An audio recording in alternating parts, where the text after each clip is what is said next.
right, guys, thank you for joining us. We have some of the cast career writers from the Reality is Relative blog. It is. And fair warning, I'm going to cheat a little bit. I have a couple questions, and then I'm going to turn it right over to the audience because I sound like this. So first thing I want you to do is go ahead and go down the line.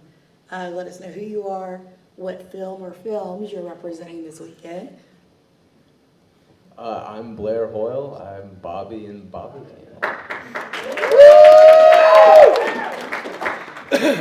Oh, and House Among the Trees, if you want to see that, yes. Hi, I'm Kara Wilson, and I played the witch in Infernalis. I'm the producer on that.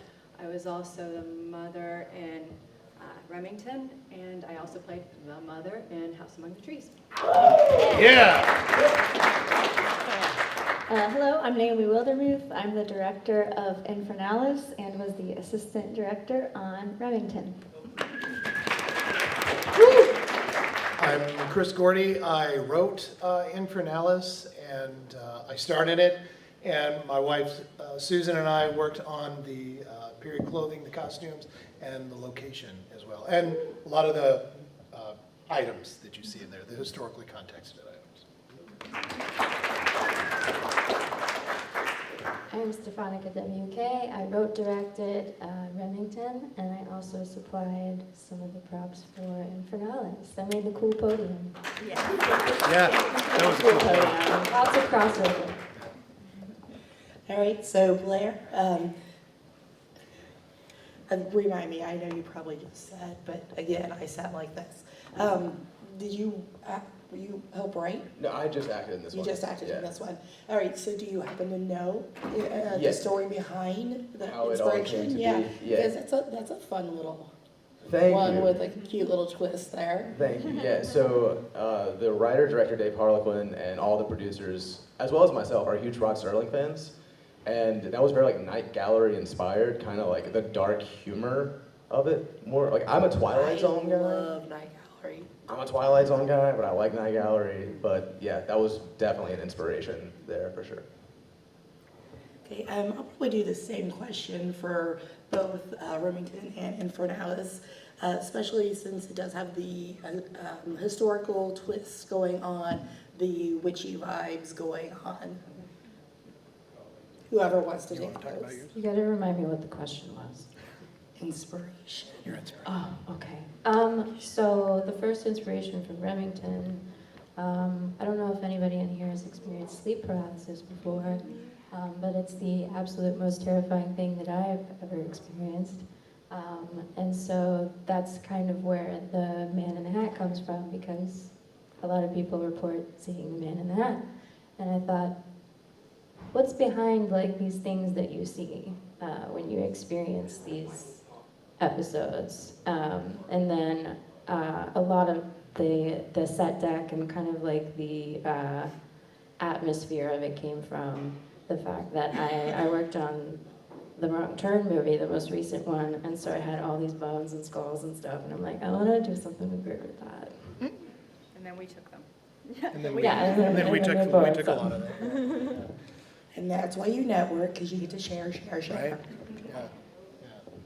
Yeah. With Infernalis, it has a little bit more of just a surface historical look to it. What I wanted to do with the witches is, instead of the stereotype witches that you see in a lot of modern day films, I wanted to go back and see what people were actually accusing women of when they were executing them for being witches. So I was gathering a lot of information, and in the extended script that I've created, I've gathered a lot of information beginning from the late 15th century to mid-19th century. And so all the things in there, including how the baby was killed, I didn't come up with that. The church did. Looked awesome. I mean, there's no other way to say it. The Pope said that's what they did. And so I thought, I'd never heard of that one, so that's how we did that. So yeah, so the inspiration for a lot of what you see is exactly what I was getting from a lot of the letters and early documents that I was getting. And you said you did some location scouting on that, so, Yeah. and I'll, to be honest, so these folks are in my backyard, so it's partially selfish when I say, tell me more about the locations that you found. So the location that we used is a living history historic village in Sharonville, Ohio. It's a historic Sharon Woods Village is what it's called. As luck would have it, the director of that museum right now was actually a student of mine in grad school at NKU. So I kind of had an in with him. So when I approached him and said, hey, I'm wanting to do this film and I want to use your site, and like there may or may not be a dead baby and stuff like that. And I, you know, are there days that you're close? He was so cool about the entire thing. We filmed this in 3 days, and well, one was at night, so there aren't any visitors. The rest of the time we were there when the site was closed anyway, so there's nobody on site. So we basically had the run of whatever houses that we wanted to use. We went on site and like found the perfect home for Grace, and yeah. It was really haunted. It was, seriously was. Yeah, a lot of things happened there. If you guys had heard of like the poltergeist, if you've heard of the poltergeist curse, that was kind of the way our film was.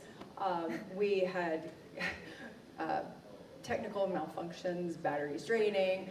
My mom was Mrs. McKean, the redheaded lady, and she's, you know, creepy lady, that's my mom. She also worked in the main house and provided crafty for all of us, so she kept us fed. Oh, it was delicious. Thank you.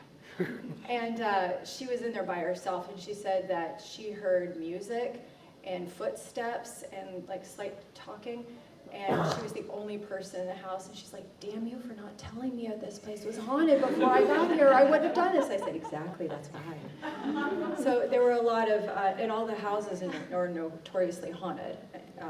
So yeah, and we also got to shoot the witch's cabin, which is called the, what is it, the outdoor kitchen? Yeah, The it's summer kitchen. Yeah, it's basically what we chose for that was, thank you. What we chose for her house was basically a big stone summer kitchen. So it wasn't a complete house, but for my money, when I walked in it, it just kind of reminded me of like a single pin log house where everything is on the first floor, and if you're gonna sleep, you can sleep on the second floor. So that was perfect. That We was were the only awesome. people that have ever filmed in there, I believe, wasn't it? Yeah, there hasn't been. Yeah, from the Dames. We got special permission from the Dames and Yeah, Colonial Colonial Dames. Dames, and Daughters of the American Revolution, to be able to use that house too. And then too, after the first day, I'll go ahead and mention it. Oh, please do. After the first day, I ended up in the emergency room all night long with kidney stones, went home, fell asleep at 5:30, woke up at 6:30, grabbed my son and said, well, we're going back on set. And I spent the whole next day on set.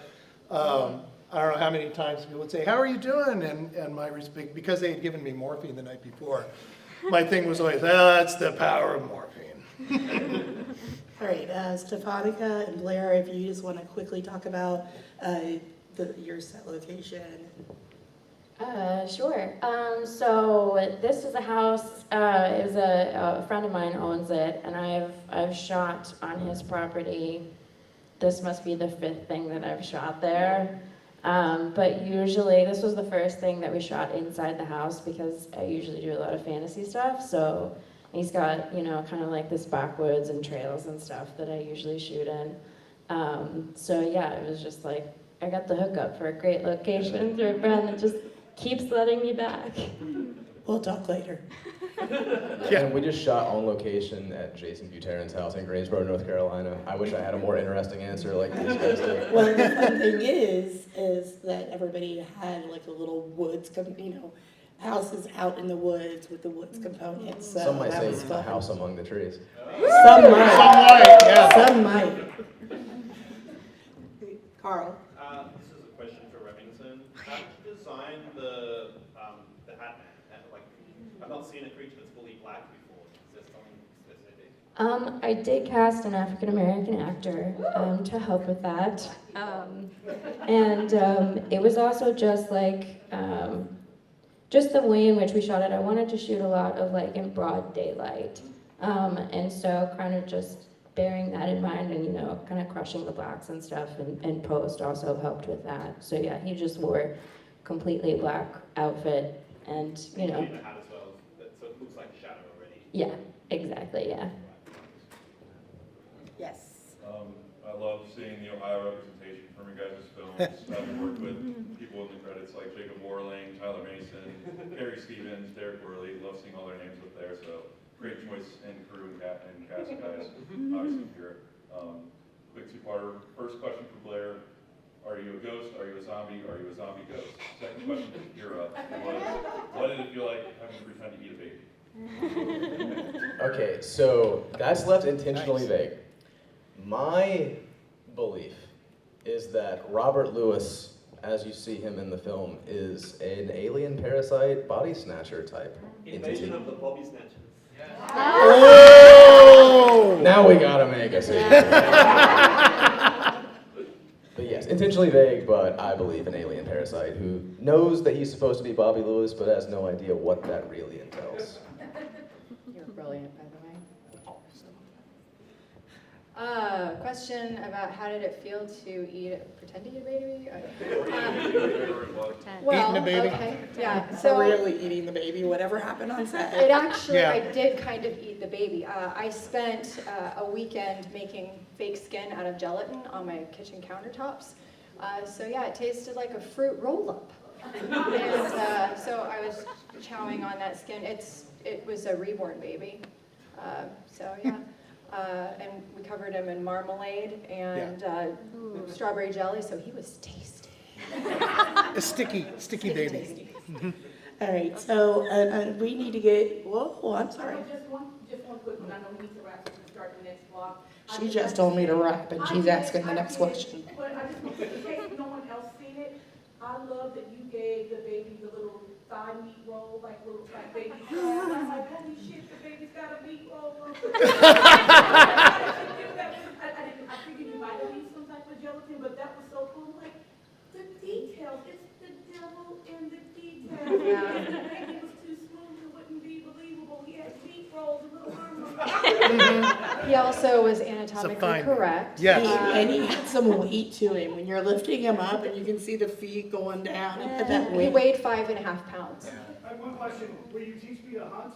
I mean, yeah. There you go. All right, so quickly before we start our last block for the weekend, go down the row, just let us know what your social media is, where can people follow you, if there's a project you got coming up next you want to plug, now's the time. I'm Blair_Hoyle on everything, or Blair Hoyle on Facebook, or, you know, just come find me. I'm easy to find. And please watch House Among the Trees. You didn't see it yesterday. We're playing a bunch of festivals, and yeah. You can find me on Instagram at acting_like_Kira, Kira. So, there you go. You can find me on Facebook, just Naomi Wildermuth, and that's where I make all my business connections. You can find me on Facebook at just Chris Gordy on Facebook. You'll see my face pop up. Or you can find me on Instagram at The Real Chris Gordy. And I'm on Instagram, it's Stephonika W. Stephonika is spelled real weird. It's with a K. Just think Stephanie and Monica, but with a K. Or you can also find my website. It's just stephonika.com. I got lucky. Thank you guys for joining us. Reach out to them if you have any other questions. And if you'd like to go ahead and step up to the step and repeat, we'd love to get some more photos with you guys. Thanks for having us. Thank you. Thank you. Thank you for watching.